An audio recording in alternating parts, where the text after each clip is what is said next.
মোক কেইদিনমান আগতে এজনে মানুহ ক'লে যে মোক এদিনতে ছাকচেছ হ'ব লাগে, কি কৰিলে এদিনতে ছাকচেছ হ'ম।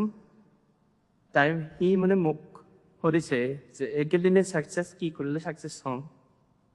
তাক মই ৰিপ্লাই দিলোঁ যে মোক এডাল গছ লাগিছিল আৰু ক'লো যিকোনো গছ হ'লে হ'ব। তাৰপিছতে সি ক'লে যে গছটো আমাৰে আছে, বেচাব লগা বহুত গছ আছে। তাৰপিছতে ক'লে তোলৰ কিন্তু বয়স 15 বছৰ আৰু তাৰ দামটো হ'ল 10,000 টকা ধৰিছে দামটো।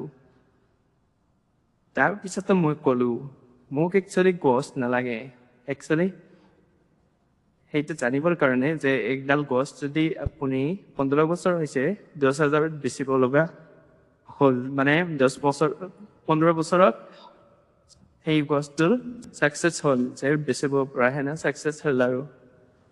তো আৰু 15 বছৰ লাগিছে এডাল গছ ডাঙৰ হওঁতে, আৰু তুমি এদিনতে ছাকচেছ বিচাৰি আছা, সেইটো অসম্ভৱ।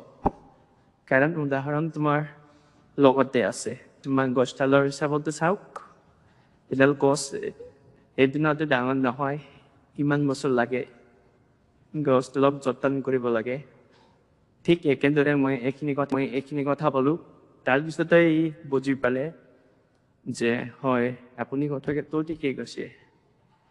তো সি বুজি পাই চুপচাপ আৰু বেছি কথা নকৈ তাই গুচি গ'ল আৰু ময়ো গুচি আহিলোঁ। তেনেহ'লে আজি মই এইখিনি কথাখিনি কেনেকুৱা লাগিলে আপোনালোকক শুনি, তো আপোনালোকে যদি ভাল পালে লাইক কৰিব আৰু পেজটো ফ'ল' কৰিব। তো ধন্যবাদ।